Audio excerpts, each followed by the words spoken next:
Welcome to Raw Perfect classes. In this class, I will discuss 2 marks questions of design and analysis of algorithm. First question है हमारे पास, describe big O notation used in algorithm. Big O notation एक mathematical notation है जिसको use किया जाता है computer science के अंदर to describe efficiency of algorithm. एक एल्गोरिदम की अगर आपने एफिशिएंसी डिस्क्राइब है तो उसके लिए हम क्या यूज़ करते हैं, बिग ओ नोटेशंस को यूज़ करते हैं। और ये हमें एक ऐसा वे भी प्रोवाइड करता है जिससे हम टाइम और स्पेस कम्प्लेक्सिटी जो है किसी भी एल्गोरिदम की उसको फाइंड कर सकते हैं with the help of function of input size. और ये हेल्प करता है to predict how an algorithm performance scale with larger input. भी जैसे जैसे इनपुट इंक्रीज होएगी वैसे वैसे टाइम कम्प्लेक्सिटी भी क्या होती जाएगी, इंक्रीज होती जाएगी। नेक्स्ट हमारे पास है what is a flow network.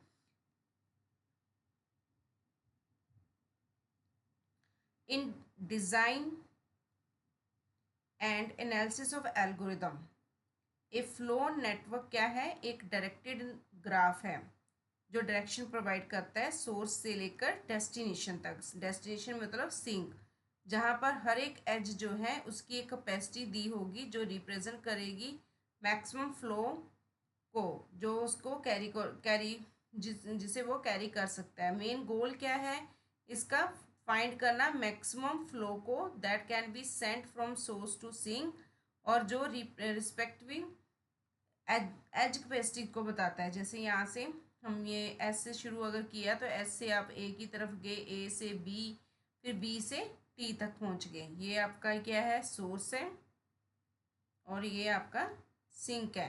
ठीक है, अगर आपने दूसरा रास्ता चूज़ करना है, आप देख सकते हो कि कौन सा रास्ता आप यूज़ करके अपना डेटा जल्दी आप पहुँचोगे और मिनिमम आपको कॉस्ट पड़ेगी, आपने वो डिसीज़न लेना है। ठीक है, ये हमारा फ्लो नेटवर्क है। नेक्स्ट हमारे पास है how is an algorithm time efficiency measure. कैसे आप टाइम एफिशिएंसी को मेज़र करते हो विद एक एल्गोरिदम की हेल्प से। एक एल्गोरिदम टाइम एफिशिएंसी एक typically is a typically measure by using big O notation, जो डिस्क्राइब करता है upper bound of an algorithm's growth rate.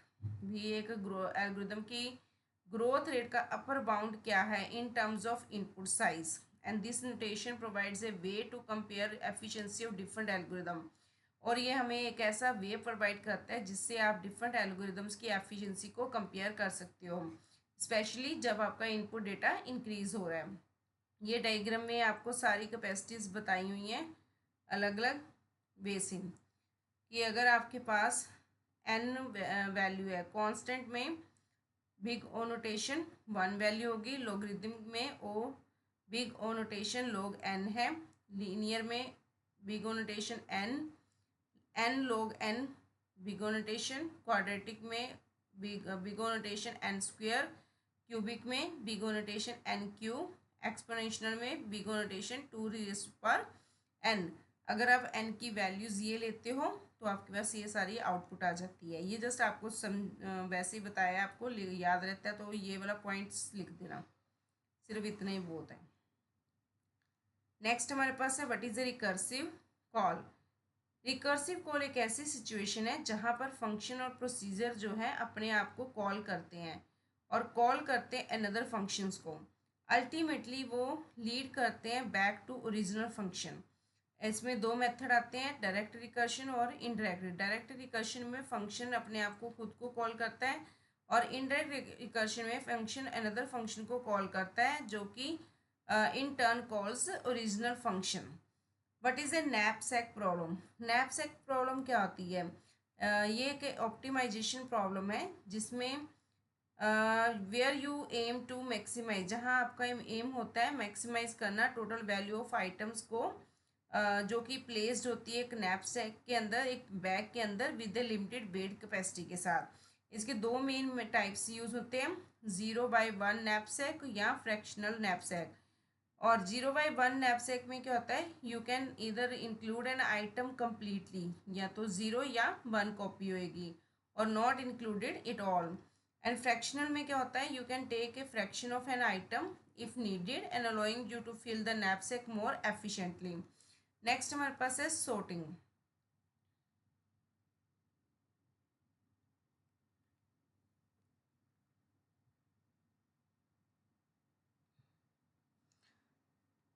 What are the advantages of topological sorting? Topological sorting जो है वो directed acyclic graph के ऊपर implement होती है, और is a linear ordering of vertices such that for every directed edge, जैसे u से वी तक जाना है आपने, तो vertex u comes before v, ये जो वर्टेक्स यू है वी से पहले आएगा ऑर्डर में।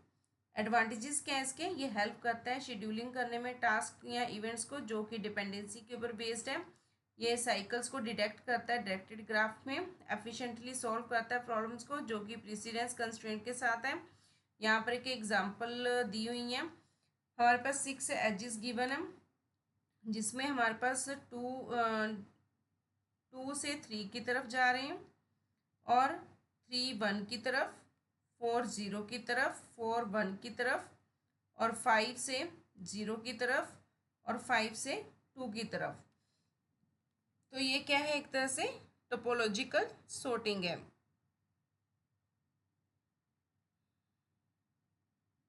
नाउ नेक्स्ट है हमारे पास define state space of problem. In context of a problem in a state space, भी एक स्टेट स्पेस के स्पेस में एक प्रॉब्लम के कॉन्टेक्स्ट में जो स्टेट स्पेस है is complete set of possible configurations है, जितने भी पॉसिबल कॉन्फ़िगरेशंस या स्टेट्स होते हैं उनका एक सेट है कंप्लीट, जिसमें एक सिस्टम क्या करता है, that a system can be in और along with the transition between them, या तो वो ट्रांजिशन उनके बीच में जो ट्रांजिशन है उनके साथ होगा या फिर उनके बीच में होगा। फॉर एग्जांपल स्टेट स्पेस जो एप्लीकेशंस है वो क्या है, एआई में यूज़ होता है, कंप्यूटर साइंस और मैथमेटिक्स में।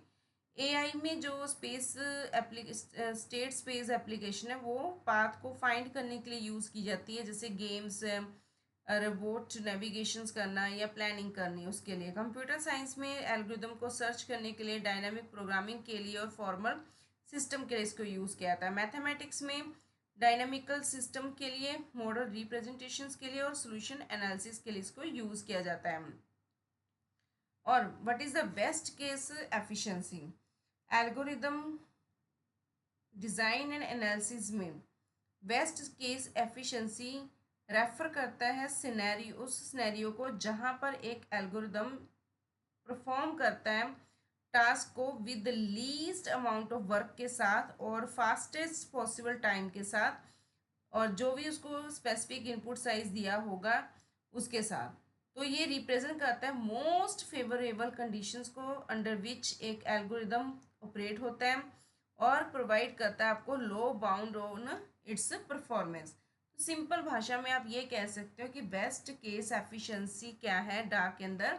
बेस्ट केस एफिशिएंसी रेफर करता है उस सिनेरियो को जहाँ पर एक एल्गोरिदम अपने टास्क को परफॉर्म करता है लीस्ट अमाउंट ऑफ वर्क के साथ और फास्टेस्ट पॉसिबल टाइम के साथ, एक स्पेसिफिक गिवन इनपुट साइज के साथ, और ये रिप्रेजेंट करता है मोस्ट फेवरेबल कंडीशंस को जिसके अंडर एक एल्गोरिदम ऑपरेट होता है, हमें एक लोअर बाउंड प्रोवाइड करता है on its performance. Now next उसके बाद है what are the dynamic trees. Dynamic trees क्या होती है? डायनामिक ट्रीज एक डेटा स्ट्रक्चर है जो यूज़ किया जाता है फॉर मेंटेनिंग ए फॉरेस्ट, जैसे कलेक्शन ऑफ ट्रीज है। तो ये that can change dynamically through the operations like add करना, रिमूव करना है, जिसको जिन्हें हम लिंक्स और कट्स भी बोलते हैं। ये सारे ऑपरेशंस जो हैं परफॉर्म होते हैं efficiently often in logarithmic time में, और अलाउ किए जाते हैं for maintenance of connectivity informations, and its also ability to perform queries और अपडेट्स ऑन द पाथ और trees within a forest. Now next is what is approximate solution. Approximate solution refer करता है उस solutions को that is not in a optimal one but is close enough to the optimal, मतलब वो optimal solution नहीं होता लेकिन उसके क्लोज होता है, that should be consider practically useful. And it's a strategy use to handle complex problems, जहाँ पर आप एग्जैक्टली फाइंड करते हो ऑप्टिमल सॉल्यूशंस को फॉर द कंप्यूटेशनली इनफिजिबल और takes too long. And approximation जो एल्गोरिदम है in the context are design to find near not a optimal solution, उसके आसपास का सोल्यूशन फाइंड करने के लिए इसको यूज किया जाता है approximate with a reasonable time. Depth first search किसे कहते हैं? एक डेप्थ फर्स्ट सर्च एक ग्राफ ट्रांवर्सल एल्गोरिदम है जो एक्सप्लोर करता है as far as possible along each branch and before backtracking से पहले जितना पॉसिबल हो सकता है एक्सप्लोर करता है वो। और ये एक मेथड यूज करता है स्टैक का मेथड, एंड आइदर एक्सप्लिसिटली और by recursion to keep the track of nodes to visit.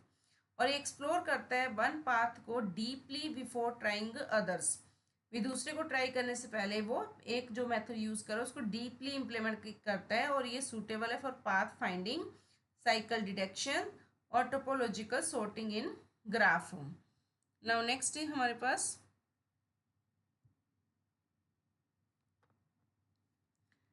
Travelling salesman problem. Travelling salesman problem क्या है? In design and analysis of algorithm के अंदर एक क्लासिक ऑप्टिमाइजेशन प्रॉब्लम है। ट्रैवलिंग सेल्समैन प्रॉब्लम क्या है? एक क्लासिक ऑप्टिमाइजेशन प्रॉब्लम है जहां पर एक सेल्समैन विजिट करता है सेट ऑफ सिटीज़ को एग्जैक्टली वन टाइम, एक ही बार, and return to the starting city, और वापस अपनी उसी सिटी में आ जाता है जहां से उसने चलना शुरू किया होता है, और minimizing the total travel cost, वो ट्राई करता है कि डिस्टेंस का जो ट्रैवल कोस्ट है वो उसको मिनिमाइज कर किया जा सके, और इसका मेन गोल होता है to find shortest possible route with the that visit all the cities once and return to start. मतलब एक तो उसने एक मिनिमम कॉस्ट फाइंड करनी है, दूसरा उसने उसका मेन गोल होता है शॉर्टेस्ट पाथ फाइंड करना जिससे वो सारी सिटीज़ को विजिट करे एक बार और रिटर्न स्टार्टिंग विजिट सिटी में आ जाए। और एनपी जो हार्ड प्रॉब्लम है वो इन ए कॉम्बिनेशनल ऑप्टिमाइजेशन एक टाइप है ट्रैवलिंग सेल्समैन प्रॉब्लम की। सेकेंड क्वेश्चन है minimum spanning tree. Minimum spanning tree का मतलब है it is a subset of edges in a connected weighted graph जो कनेक्ट करती है सभी वर्टिसेस को एक minimum possible total edge weight के साथ and without any cycle. Main इनका जो पॉइंट्स है वो स्पैनिंग ट्री मिनिमम है। स्पैनिंग ट्री में क्या होता है, सभी वर्टिसेस कनेक्ट किए जाते हैं और कोई साइकिल नहीं होती है। मिनिमम में टोटल वेट जो होता है जिसका स्मॉलेस्ट पॉसिबल जो है वो लिया जाता है। कॉमन एल्गोरिदम जो इसके लिए यूज होता है क्रुशिकल और प्रिम्स एल्गोरिदम को यूज किया जाता है। नाउ नेक्स्ट है name the approximation and randomized algorithm. जो अप्रोक्सीमेशन एल्गोरिदम है वो है greedy algorithm for vertex cover, approximate traveling salesman problem using minimum spanning tree, set cover approximation, two approximation for matrix traveling salesman problem, LP rounding for facility location problem, and randomizes algorithm में आते हैं quicksort जिसे हम randomised pivot selection भी कहते हैं। Second randomised मिन cut algorithm जिसे कारगर्स एल्गोरिदम भी कहते हैं। मॉनिटे कार्लो एल्गोरिदम जिसे हम प्रीमेरलिटीज टेस्टिंग कहते हैं। और लेस वेगस एल्गोरिदम जिसे हम रेंडमाइज क्विक शॉर्ट एग्जांपल के तौर पर randomize quick sort always gives correct output and randomize three SAT solver, ये हमारे रेंडमाइज एल्गोरिदम्स हैं। नेक्स्ट है what are the characteristics of an algorithm. एक एल्गोरिदम के क्या कैरेक्टरिस्टिक्स है? एक एल्गोरिदम जो है उसमें या तो ज़ीरो या फिर ज़ीरो से ज़्यादा इनपुट्स होती हैं जो कि स्पेसिफाइड सेट से ली जाती हैं। ये एटलीस्ट एक आउटपुट हमें प्रोड्यूस करता है, प्रॉब्लम का सलूशन देता है, और इसमें स्टेप्स इजी क्लियरली डिफाइन किए जाते हैं। एल्गोरिदम जो है टर्मिनेट होता है after finite number of steps के बाद। जितने भी ऑपरेशंस हैं वो बेसिक इनफ होते हैं फाइनाइट टाइम में परफॉर्म होने के लिए। और नेक्स्ट क्वेश्चन है सॉल्व द रेकरेंस इक्वेशन। हमारे पास ये इक्वेशन गिवन होगी क्वेश्चन में, और ये जो इक्वेशन गिवन है दैट इज इसके ऊपर मास्टर थ्योरम इम्प्लीमेंट होती है, क्योंकि ये T n is equal to a, this is a, T n n slash by b, this is represent to b, and plus this value represent to function of n. अब यहाँ पर function of N हमारे पास क्या given है question के according N, और ए हमारे पास गिवन है 9, बी 3 है, फंक्शन ऑफ एन एन है। जब हमने इसको कंपेयर किया, कंपेयर कैसे करना है, हमने ऐसे लिखना है एन लॉग, ये हमारे पास, just a minute,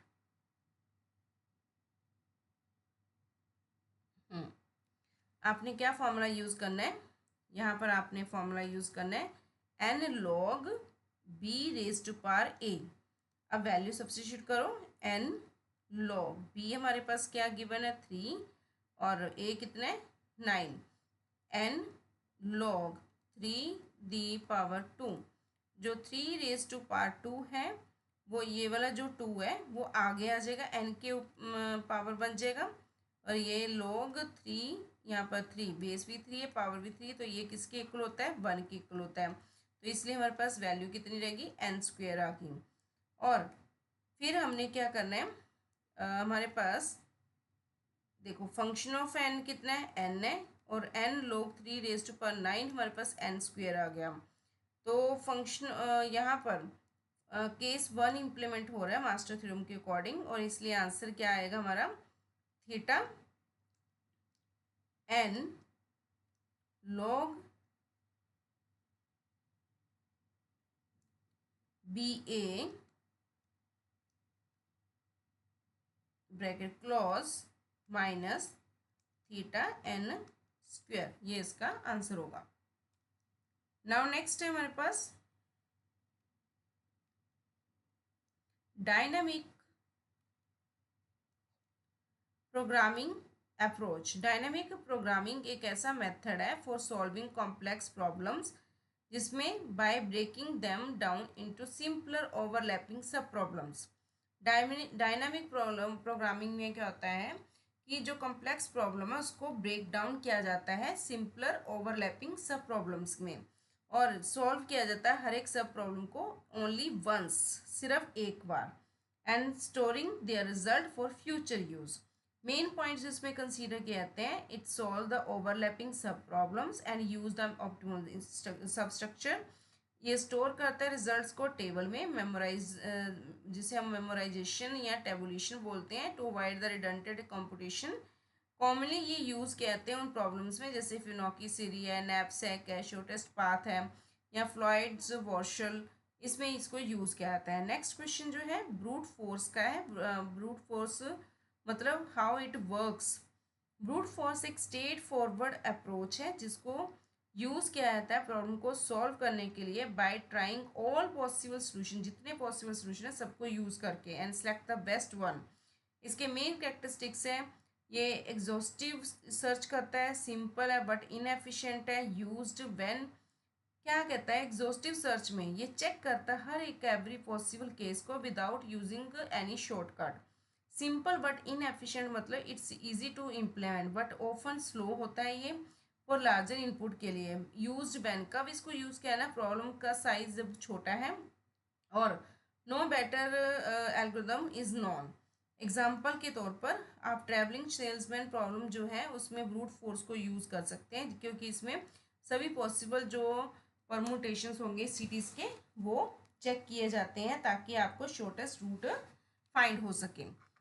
now next हमारे पास है असिम्प्टोटिक नोटेशन ट्रांजिस्टिव है या नहीं, ऐसा क्वेश्चन होगा, तो आपका आंसर आना चाहिए येस। असिम्प्टोटिक जो नोटेशन है, जो नोटेशन सिंबल है इसमें ये वाला यूज़ किया होगा कि वो ट्रांजिस्टिव है। That means if a function of n, अगर आपके पास f n is a asymptotically related to g n है, और जी एन जो है एच एन के साथ रिलेटेड है, तो हम ये भी कहेंगे एफ एन जो है एच एन के साथ रिलेटेड है। मतलब अगर ए रिलेटेड टू किसके साथ है, बी के साथ, और बी किसके साथ रिलेटेड है, सी के साथ, तो हम ये कह सकते हैं ना ए सी के साथ रिलेटेड है।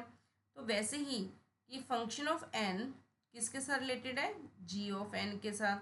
तो जी ऑफ एन किसके साथ रिलेटेड है, एच ऑफ एन के साथ। तो हम ये कह सकते हैं ना कि एफ एन जो है वो एच एन के साथ रिलेटेड है।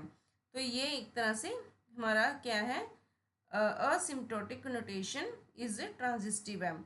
अब इसमें क्या बता रहे हैं वो,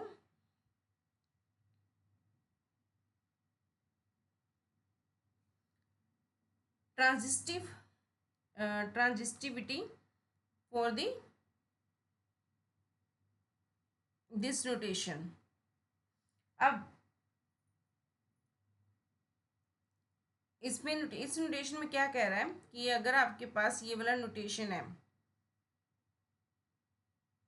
omega notation, function of n, एक हमारे पास थीटा नोटेशन होता है, एक बिगो नोटेशन होता है, एक ओमेगा नोटेशन होता है। जो ओमेगा नोटेशन है ऑफ जी एन किसके इक्वल है, ओमेगा नोटेशन एच एन, और एफ एन किसके इक्वल हुआ, ओमेगा नोटेशन एच एन। मतलब एफ जी के इक्वल है, जी एच के इक्वल है, तो एफ किसके इक्वल हुआ, एच के इक्वल। जस्टिफिकेशन में इन्होंने हमें कुछ ऐसे इक्वेशंस बना के बता दिए कि f N equal to big omega notation g n है, means there exist constant c one which is greater than zero, और n one such that f n greater than equal to c one dot g n है, और जितने भी N है वो सारे के सारे greater than equal to n one है। ऐसे जी एन के बारे में लिख दिया, c two greater than zero है, एन टू जो है वो सभी क्या हो गए, एन जो है इसमें greater than equal to n two है।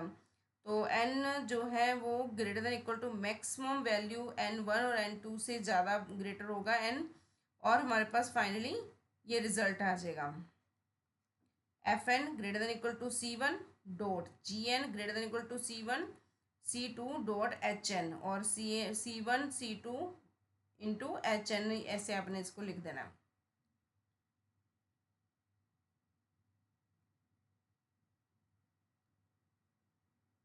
और फाइनली आपके पास रिजल्ट जो आ जाएगा F N equal to omega H N आ जाएगा। नेक्स्ट उसके बाद हमारे पास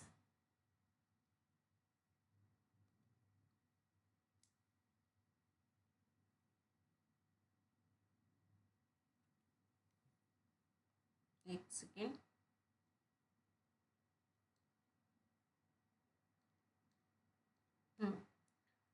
definition of P and N P class problem. P class को हम क्या बोलते हैं, पॉलिनोमियल टाइम। इसमें क्या होता है, प्रॉब्लम्स को सॉल्व किया जाता है पॉलिनोमियल टाइम में बाय डिटर्मिनिस्टिक ट्यूरिंग मशीन के साथ। और इसका मतलब ये है कि it there exist an algorithm which gives a solution in time big O notation n raise to power k time for some constant k, मतलब के की वैल्यू कांस्टेंट होएगी, उतने टाइम के लिए वो सॉल्यूशन प्रोवाइड करता है। ये कहाँ पर इम्प्लीमेंट होता है, P polynomial time class problem कहाँ पर इम्प्लीमेंट, सॉर्टिंग में, सर्चिंग में, शॉर्टेस्ट पाथ फाइंड करने में, डिस्कस्ट्रास के लिए यूज़ होता है, मैट्रिक्स मल्टीप्लिकेशन के लिए यूज़ होता है। और जो एन पी क्लास प्रॉब्लम है जिसे हम नॉन डिटर्मिनिस्टिक पॉलिनोमियल टाइम बोलते हैं, ये उन प्रॉब्लम्स के लिए, problems for which A given solution can be verified in a polynomial time by deterministic Turing machine, or they may or may not be solved in polynomial time, but if solution is given, अगर solution दिया हुआ है we can check it quickly। और इसको implement कहाँ पे किया जाता है, हैमिल्टोनियन साइकिल्स में, सबसेट सम के लिए, ट्रैवलिंग सेल्समैन प्रॉब्लम में, डिसीजन वर्जन और थ्री सेट में इसको यूज़ किया जाता है। जनरल जो फॉर्म है रेफरेंस, नेक्स्ट क्वेश्चन है जनरल फॉर्म क्या है, reference relation for computing time complexity of divide and conquer के लिए t n equal to a T n over b plus f n, जिसे हम मास्टर थ्योरम भी बोल देते हैं।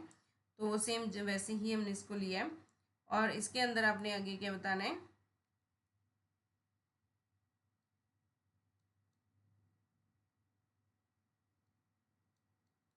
अब यहाँ पर टी एन क्या है, total time to solve a problem of size N.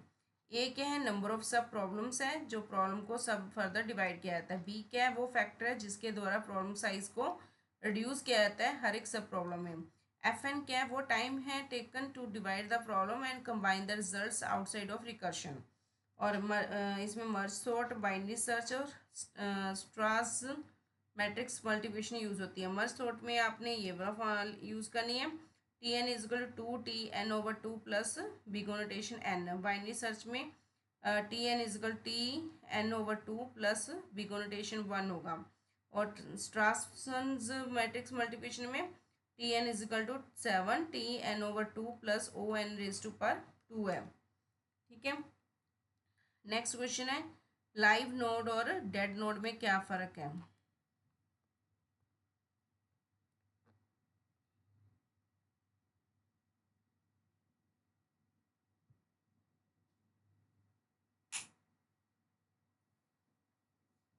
हाँ जी, जो लाइव नोड है हमारा, लाइव नोड किसे कहते हैं, a live node is a node in a state space tree. Live node जो है स्टेट स्पेस ट्री में वो नोड है जो जनरेट होता है बट नॉट येट एक्सप्लोर, उसको अभी तक एक्सप्लोर नहीं किया। ये एक पार्शियल सोल्यूशन को रिप्रेजेंट करता है, एक ऑप्टिमल सोल्यूशन जो है उसको लीड करता है। और ये जो नोड्स इन इसमें नोड्स को एक क्यू में रखा जाता है, प्रायोरिटी स्ट्रक्चर में रखा जाता है और कैंडिडेट्स जो है फर्दर एक्सपेंशन के लिए यूज़ होते हैं। डेड नोड में क्या होता है, एक ऐसा नोड होता है जो उसको एक्सप्लोर किया होता है, डिटर्मिन्ड किया जाता है not to lead to better solution, और it is either expanded completely, या तो ये एक्सपेंड होगा कम्प्लीटली या फिर कट हो जाएगा, because it can not yield a valid और बेटर सोल्यूशन। एग्जाम्पल के तौर पर ब्रांच और बाउंड इसमें यूज़ होता है, ट्रैवलिंग सेल्समैन प्रॉब्लम में इसको यूज़ किया जाता है। लाइव नोड जो वो रिप्रेजेंट करता है पार्शियल टूर को, विजिटिंग सम सिटीज। और डेड नोड में आप उसे कहते हैं जो डिस्कार्ड किया जाता है क्योंकि ये it exceeds the non minimum cost और violates constraints. Now next question है time complexity. Time complexity refer करता है उस अमाउंट ऑफ टाइम को जो एक एल्गोरिदम लेता है एक फंक्शंस को कंप्लीट करने के लिए। किसमें, जब वो इनपुट साइज ऑफ इनपुट का फंक्शन जो भी परफॉर्म करना है उसको कंप्लीट करने के लिए जो टाइम कंज्यूम करता है एल्गोरिदम, उसको हम टाइम कम्प्लेक्सिटी कहते हैं। इसका मेन मोटिव होता है कि ये देखना how the running time grows as the input size increase. ये अगर इनपुट का साइज इंक्रीज किया जाए तो कितना टाइम लगता है उसको एग्जीक्यूट होने में। और कॉमन जो टाइम कम्प्लेक्सिटीज यूज होती है, O1 that is a constant time जो कि इंडिपेंडेंट होता है इनपुट साइज का। और O log n logarithmic time होता है जो ग्रो करता है slowly as input size increases. Binary search में इसको यूज़ किया जाता है। O n लीनियर टाइम के लिए यूज़ होता है, directly proportional to input size होता है। O n log n logarithmic time है। मर्ज सॉर्ट और क्यूक सॉर्ट में इसको यूज़ किया जाता है। O n raise to power 2 quadratic time है, इसको बबल सॉर्ट और इंसर्शन सॉर्ट में यूज़ किया जाता है। O two the power n जो है एक्सपोनेंशियल टाइम है जो ग्रो करता है बड़ी बहुत फास्टली। ब्रूट फोर्स सोल्यूशन में इसको यूज़ किया जाता है जो ट्रैवलिंग सेल्समैन प्रॉब्लम में यूज़ होता है। और बाइनरी सर्च के लिए टाइम कम्प्लेक्सिटी जो है बिग ओ नोटेशन लोग एन है, क्योंकि हर स्टेप पर प्रॉब्लम्स का साइज जो है हाफ होता जाता है। ऐसे हमारे पास स्पेस कम्प्लेक्सिटी है। स्पेस कम्प्लेक्सिटी रेफर करते हैं उस अमाउंट ऑफ मेमोरी को जो कि एक एल्गोरिदम को ज़रूरत पड़ती है जब उसने अपने function of size of input को रन करना है उसके लिए। इसका मेन मोटिव होता है कि ये चेक करना है कि how much memory is used for when grow the size of input. Factors इसमें स्पेस यूज होता है इनपुट डेटा के द्वारा, स्पेस यूज किया जाता है ऑक्सिलरी डेटा स्ट्रक्चर के द्वारा, एरे स्टैक रिकर्शन डेप्थ इसमें यूज होते हैं। कॉमन स्पेस कम्प्लेक्सिटी है big O notation 1, big O notation n, big O notation n square. जो कांस्टेंट स्पेस है वो इनपुट साइज के स्पेस रिगार्डलेस जो फिक्स अमाउंट है उसके लिए इसको यूज़ किया जाता है। और जो O n है लीनियर स्पेस के लिए यूज़ होता है।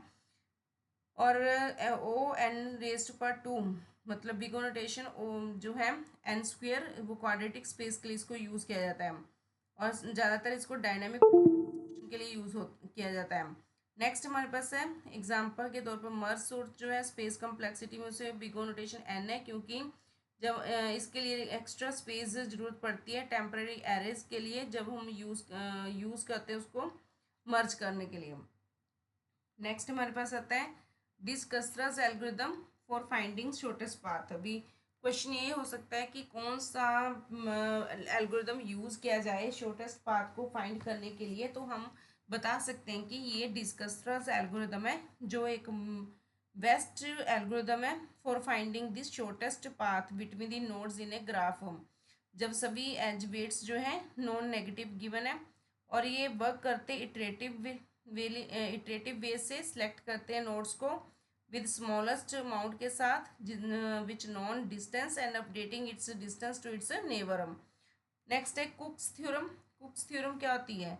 ये स्टेफन्स कुक ने 1971 में इसको इंट्रोड्यूस किया था। एक फंडामेंटल रिजल्ट था कंप्यूटेशनल कम्प्लेक्सिटी थ्योरी का। इसने ये स्टेट करता है बूलियन सेटिस्फेबिलिटी प्रॉब्लम्स को इन एनपी कंप्लीट में। और ये जो थ्योरम है ये सेट प्रॉब्लम को दिखाता है कि वो एनपी कंप्लीट है, नॉन डिटर्मिनिस्टिक पॉलिनोमियल टाइम है। This was the first step in proving that many important problems in computer science are intractable unless P is equal to N P ओ। Cook theorem जो है वो profound implications है P versus non N P problem के लिए, और one of the most famous unsolved question जो है कंप्यूटर साइंस में यही है। Next examples dynamic programming approach के। डायनेमिक प्रोग्रामिंग अप्रोच में आप नैपसैक प्रॉब्लम की एग्जांपल दे सकते हो, और जिसमें आप ये बता सकते हो you are given a set of items, और हर एक आइटम जो है वेट के साथ दी होगी, वैल्यू के साथ दी होगी, knapsack with a fixed wait capacity बताई होगी, और आपको डिसाइड करना होगा कि मैक्सिमम वैल्यू क्या है you can carry in knapsack without exceeding its weight capacity. जो इसकी वेट कैपेसिटी उसको बिना इंक्रीज किए ही आप नैपसैक में इसको कैरी कर सकते हो। नेक्स्ट क्वेश्चन है algorithm evaluation. Algorithm evaluation refer करता है उस प्रोसेस ऑफ एनालाइजिंग और कंपेयरिंग को जो कि डिफरेंट एल्गोरिदम्स के लिए यूज़ की जाती है, ये डिसाइड करने के लिए कि उनकी इफेक्टिवनेस, उनकी एफिशिएंसी कितनी है किसी भी पर्टिकुलर प्रॉब्लम को सॉल्व करने के लिए। और ये एक क्रूशियल स्टेप होता है एल्गोरिदम डिज़ाइन का, क्योंकि ये हेल्प करता है असेस करने में एल्गोरिदम की परफॉर्मेंस को, और आइडेंटिफाई करता है पोटेंशियल ऑप्टिमाइजेशंस और ट्रेड ऑफ को। असिम्प्टोटिक टाइम कम्प्लेक्सिटी क्या है? ये एक वे ऑफ डिस्क्राइबिंग है एफिशिएंसी और performance of an algorithm in terms of input size, और ये ग्रो करती है very large and high level understanding होनी चाहिए इसके लिए कि how run time of an algorithm scales with the input size, भी क्या चेंजेस होती हैं अगर इनपुट साइज इंक्रीज होता है। और जो असिम्प्टोटिक एनालिसिस है पर्टिकुलर यूजफुल है जब उसको कंपेयर किया जाता है एल्गोरिदम्स को एनालाइज किया जाता है behaviour of algorithms for larger input के साथ, और इग्नोर किया जाता है कांस्टेंट फैक्टर्स को, लोअर ऑर्डर टर्म्स को। नेक्स्ट उसके बाद basic principles of divide and conquer. Divide and conquer के बेसिक प्रिंसिपल्स क्या है? डिवाइड एंड कॉन्कर अप्रोच एक पावरफुल एल्गोरिदम है जिसको डिज़ाइन किया गया, स्पेशली डिज़ाइन किया गया इस ढंग से कि that works by breaking a problem into smaller sub problem, जिसमें आप बड़ी प्रॉब्लम को सब प्रॉब्लम्स में डिवाइड करते हो। हर एक सब प्रॉब्लम जो है इंडिपेंडेंटली सॉल्व की जाती है, फिर उनको कंबाइन किया जाता है, उनके सॉल्यूशंस को ओरिजिनल प्रॉब्लम के साथ फॉर्म में कन्वर्ट किया जाता है। और इसका प्रिंसिपल जो है वो है बेस ऑन रिकर्शन, एंड इसका मेन मोटिव है to simplify complex problem by solving simpler sub problem. Applications कौन सी यूज़ होती हैं डेप्थ फर्स्ट सर्च और ब्रेथ फर्स्ट सर्च में? दोनों ही डेप्थ फर्स्ट सर्च और जो ब्रेथ फर्स्ट सर्च है दोनों फंडामेंटल ग्राफ ट्रांवर्सल एल्गोरिदम है that have a variety of application in computer science, searching and path finding to solve complex problem various domains like networking, artificial intelligence etcetera. DFS के लिए जो application use होती है finding connected components के लिए इसको use किया जाता है। टोपोलॉजिकल सॉर्टिंग के लिए, ब्रेथ फर्स्ट सर्च में शॉर्टेस्ट पाथ को फाइंड करने के लिए, अनवेटेड ग्राफ में, और लेवल ऑर्डर ट्रावर्सल्स और ट्रीज के ट्रावर्सल्स लेवल ऑर्डर ट्रावर्सल्स के लिए इसको यूज़ किया जाता है। नाउ नेक्स्ट हमारे पास है प्रीम्स एल्गोरिदम और क्रुश्कल्स एल्गोरिदम। दोनों में से कौन सा एल्गोरिदम बेटर है मिनिमम स्पैनिंग ट्री को फाइंड करने के लिए? प्रीम्स एल्गोरिदम जो है बेटर है फॉर डेंस ग्राफ्स के लिए। प्रीम्स एल्गोरिदम मोर एफिशिएंट है फॉर डेंस ग्राफ्स के लिए, क्योंकि ये ग्रो करता है मिनिमम स्पैनिंग ट्री में by adding one vertex at a time, और स्टार्ट होता है फ्रॉम आर्बिट्री नोड से, कहीं से भी स्टार्ट कर सकते हो, एंड एक्सपेंड किया जाता है ट्रीज को। It works better then when the graph has many edges. और टाइम कम्प्लेक्सिटीज की ओ बिगो नोटेशन ई लॉग वी है विद प्रियोरिटी क्यू इम्प्लीमेंटेशन, जहाँ पर ई क्या है नंबर ऑफ एजेस है, वी क्या है नंबर ऑफ वर्टिसेस है। और क्रुशिकल एल्गोरिदम बेटर है स्पेस ग्राफ्स के लिए। क्रुशिकल एल्गोरिदम मोर एफिशिएंट है स्पार्स ग्राफ में, क्योंकि ये सॉर्ट करता है सारे एजेस को इनिशियली, देन प्रोसेस करता है एजेस को to from MST to form the MST, यानी कि मिनिमम स्पैनिंग ट्री को बनाने के लिए। It works better when the graph has a fewer edges. जब कम फ्यूअर एजेस होंगी तब क्रुशिकल एल्गोरिदम बेस्ट है, और जब बहुत ज़्यादा आपके पास एजेस है तो प्रीम्स एल्गोरिदम बेटर है। टाइम कम्प्लेक्सिटीज में ओ बिगो नोटेशन ई लॉग ई है, और प्रीम्स में बिगो नोटेशन ई लॉग बी है। और यहाँ पर बिगो नोटेशन ई लॉग बी, कंक्लूजन ये निकला कि Prim's algorithm generally preferred for dense graph and Kruskal algorithm works better for the sparse graph. And now next है heuristic. What is a heuristic? Heuristic is a problem solving strategy which is used to find a good enough solution to a problem. और जहाँ पर आप एक exact solution find करने की कोशिश करते हो किसी भी डिफ़िकल्ट प्रॉब्लम्स के लिए, किसी भी इम्पॉसिबल प्रॉब्लम्स के लिए, तो ह्यूरिस्टिक जो है हमें एक अप्रॉक्सीमेट सोल्यूशन प्रोवाइड करती है in reasonable amount of time by using experienced based techniques और रूल्स ऑफ थंब। कैरेक्टरिस्टिक्स इसके क्या है, एफिशिएंसी है, प्रॉब्लम स्पेसिफिक है, गाइडेड सर्च है। एफिशिएंसी में आपने ये बताना है ह्यूरिस्टिक जो है डिज़ाइन किया गया कंप्यूटेशनली एफिशिएंट के लिए, और अलो करता है प्रॉब्लम्स को कि they can solve in A reasonable amount of time and specially for large और कम्प्लेक्स प्रॉब्लम। प्रॉब्लम स्पेसिफिक में ये बताना है कि ह्यूरिस्टिक जो है ऑफनली यूज़ किया जाता है for specific problem solving, and rules और स्ट्रेटजी यूज़ की जाती हैं जो डिपेंड करती है heavily on the problems one hand. Heuristic जो है for solving a maze might prioritize moving towards the goal, जहाँ पर ह्यूरिस्टिक क्या करता है ट्रैवलिंग सेल्समैन प्रॉब्लम को यूज़ करता है, focus on the minimizing distance between the citizen. Guided search में ह्यूरिस्टिक जो है प्रोवाइड करता है एक guided search towards a solution, जो हेल्प करता है नैरो डाउन पॉसिबल जो सॉल्यूशंस है स्पेस बाय प्रियोरिटी वाइज। जब आप कोई पाथ चूज़ करते हो, उसका सोल्यूशन निकालते हो किसी पर्टिकुलर प्रॉब्लम के लिए, तो वहाँ पर इसको यूज़ किया जाता है।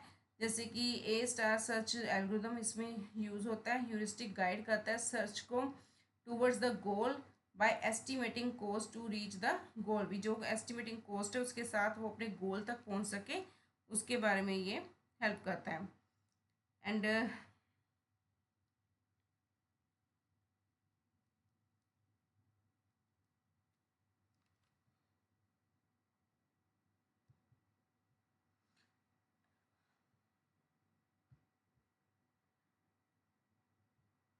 लास्ट क्वेश्चन है, क्या डायनामिक प्रोग्रामिंग अप्रोच सब प्रॉब्लम्स को ओवरलैप करती है? Yes. In dynamic programming a problem को जब आप स्मॉलर सब प्रॉब्लम में डिवाइड करते हो, तोड़ते हो, तो उनके जो सॉल्यूशंस है उसको रीयूज़ किया जाता है मल्टीपल टाइम्स, और ये जो सब प्रॉब्लम्स है फिर वो ओवरलैप भी करती हैं। सेम सब प्रॉब्लम सॉल्व किए जाते हैं multiple times during the naive recursion solution में। तो ये मैंने इस वीडियो में 2 मार्क्स वाले सारे क्वेश्चंस आपके साथ डिस्कस कर दिए हैं। अगर आपको ये वीडियो अच्छी लगी तो इसको अपने फ्रेंड्स के साथ ज़रूर शेयर करना, और सब चैनल को सब्सक्राइब करना मत भूलना, लाइक करना मत भूलना। Thank you for watching this video, and this is very important video for your exam. Thank you.